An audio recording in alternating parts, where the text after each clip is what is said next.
जिल्ह्यातील कथित दानपेटी चोरी संदर्भात रघुपती राघव राजाराम सत्याग्रहाचं या ठिकाणी काँग्रेसच्या वतीने आज हिंगोलीमध्ये आंदोलन करण्यात आलेलं आहे।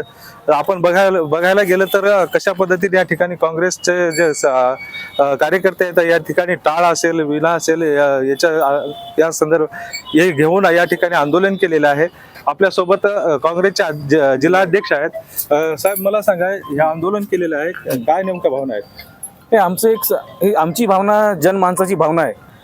प्रभू श्रीरामाच्या नावाने एवढं मोठं अयोध्येचं मंदिर आहे आणि त्या ठिकाणी लोकांनी ज्या ठिकाणी दान दिलेलं आहे, कोट्यावधी रुपयाचा अपार करण्यात आला, चोरी करण्यात आली, लूट करण्यात आली, तिथल्या जमिनीचे भाव वाढवून त्या ठिकाणी शासनाची पण लूट करण्यात आली। पण हे सगळ्या गोष्टी असताना सुद्धा ज्या गोष्टीचं प्रत्येक वेळेस आपले पंतप्रधान नरेंद्रजी मोदी हे प्रत्येक वेळेस श्रेय घेण्याचा प्रयत्न करत असतात, मग यावेळेस ते का पुढे येत नाहीयेत?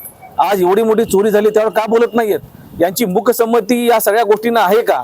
चोरी करणाऱ्याला यांची मूकसंमती आहे का? हा प्रश्न आम्हाला सगळ्यांना पडलेला आहे। यामुळं आमची एकच आज आम्ही या ठिकाणी रीतसर पोलिसांमध्ये तक्रार केलेली आहे। जे ट्रस्टी आहेत त्यांच्याकडून या पूर्ण जनतेचा एक एक पैशाचा हिशेब झाला पाहिजे, त्यांच्याकडून पैसा वसूल केला पाहिजे, त्याच्यावर कठोर कारवाई झाली पाहिजे आणि या पद्धतीनं या देशातल्या लुटणाऱ्या लोकांना सद्बुद्धी मिळायला पाहिजे। यामागे या सत्याग्रहाचा आमचा प्रयत्न होता। संपूर्ण देशाची आस्था असलेल्या राम मंदिरामध्ये चोरी होते, नेमकं हे कसं आपल्याला पचनी पडते? हे सगळ्यात मोठं आम्हाला जे वेदना या ठिकाणी होत आहेत की बाबा, आम्ही त्या ठिकाणी प्रभू श्रीरामाच्या मानाने प्रत्येक लोकांनी घराघरातून एक एक वीट पाठवली, अनेकांनी प्रत्येक संघर्ष केला आणि आज मर्यादा पुरुषोत्तम सर्वांची संमती ज्या पद्धतीने असते तसे प्रभू श्रीराम, आणि तिथे या पद्धतीने चोरी होत असेल, त्या ठिकाणी दरोडा पडत असेल, तर मग जनसामान्यांचं काय? आज तिथंच कोणी ऐकलं जात नसेल, त्यांचेच तपास होत नसेल, तर मग जनसामान्य तर आज भयभीत झालेले आहेत की काय परिस्थिती निर्माण झालेली म्हणून। त्यामुळं हे आमचे आज आंदोलन होतं आणि याच्या पुढेही काँग्रेसच्या वतीनं आम्ही हा विषय घेऊन लढणार आहोत। प्रभू श्रीरामाच्या नावाने राजकारण केलं जाते असं वाटतं? 100%। अगोदर प्रभू श्रीरामाच्या नावाने राजकारण करण्यात आलं आणि आज प्रभू श्रीरामाच्या नावाची लूट सुद्धा, त्याच्या संपत्तीची लूट सुद्धा या लोकांनी केलेली आहे। म्हणजे राजकारणही करतात आणि त्याच पद्धतीने लूटही करणारी माणसं आहेत आणि यांना निश्चितपणे यांना शिक्षा झाली पाहिजे आणि जनता पण यांना आता जनतेच्या दरबारात तर यांना नक्कीच आता इथून पुढे तरी न्याय मिळणार नाही, एवढं मात्र आम्ही 100% सांगतो तुम्हाला। दादा, मला सांगा, आज आपण या ठिकाणी आंदोलन करताय, नेमक्या काय भावना आहेत? म्हणजे लोकांना आता कसं झालं माहितीये का, नीरव मोदी गेला, ते किंगफिशरचा मालक गेला, अनेक लोक गेले, प्रत्येक जागी चोरी व्हायली, इथं तरी होणार नाही असं वाटलं होतं, परंतु इथं चोरी करून म्हणजे जे कळसच गाठलं या शासनानं असं म्हणायला हरकत नाही।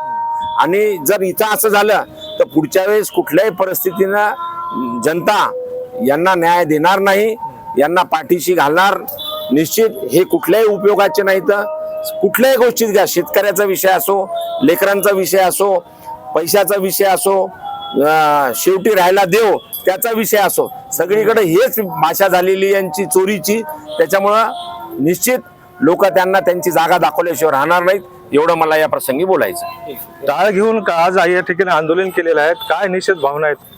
आज खरं म्हणजे सर्व भारतातल्या सर्व भाविकांचं श्रद्धास्थान असलेले मर्यादा पुरुषोत्तम श्री रामप्रभू यांच्या मंदिराच्या निमित्त या BJP सरकारने चंदा जमा केला आणि त्या चंदा चोरून नेण्याचं काम ह्या त्यांच्या विश्वासाने केलेलं आहे। आणि एवढी मोठी चोरी होत असताना हे BJP सरकार काय झोपलं आहे का काय, ही शंका उत्पन्न होते। आणि जर एवढ्या मोठ्या चोरावर जर हे जर कारवाई करत नसतील तर सर्वसामान्य माणसाला न्याय मिळणं ह्या अपेक्षित नाही। त्यासाठी आम्ही हिंगोली काँग्रेस कमिटीच्या वतीनं सर्वांनी मिळून आज राम मंदिराच्या चोरीच्या विरोधात या विश्वासावर कठोरपणे कारवाई व्हावी आणि त्यांना त्यांचं नेलेलं धन सुद्धा जप्त करावं आणि त्यांना सजा करावी अशी या निमित्त आम्ही पोलीस स्टेशनला येऊन त्यांच्यावर रीतसर FIR दाखल व्हावं यासाठी आम्ही त्यांना FIR दाखल करण्याची विनंती केली। FIR जर नाही दाखल झाला किंवा कारवाई नाही झाली तर पुढचं आंदोलन कसं असेल? पुढचं आम्ही शांततेच्या मार्गाने आंदोलन, काँग्रेस हे एक उत्तम उदाहरण आहे की काँग्रेस एक शांततेच्या मार्गाने आंदोलन करत असतं, परंतु जर व्यवस्थित न्याय मिळाला नाही, या विश्वासावर जर कारवाई नाही झाली, यांना जर यांचं धन जप्त नाही केलं आणि यांना अटक जर नाही केली तर यानंतर आम्ही उग्र आंदोलन सुद्धा उभारू शकतो, हे आम्हाला सरकारला सांगायचं आहे. आणि सरकार चोरांना पाठीशी घालतं आणि चोर सुद्धा सरकार सुद्धा याच्यामध्ये इन्व्हॉल्व आहे का काय अशी शंका उपस्थित होते. निश्चितच कथित चोरी प्रकारे जो आरोपी आहे त्यांना त्यांच्यावर कारवाई केली जावी यासाठी हे आंदोलन या ठिकाणी करण्यात आलेलं आहे. गजानन पवार, LS मराठी, हिंगोली.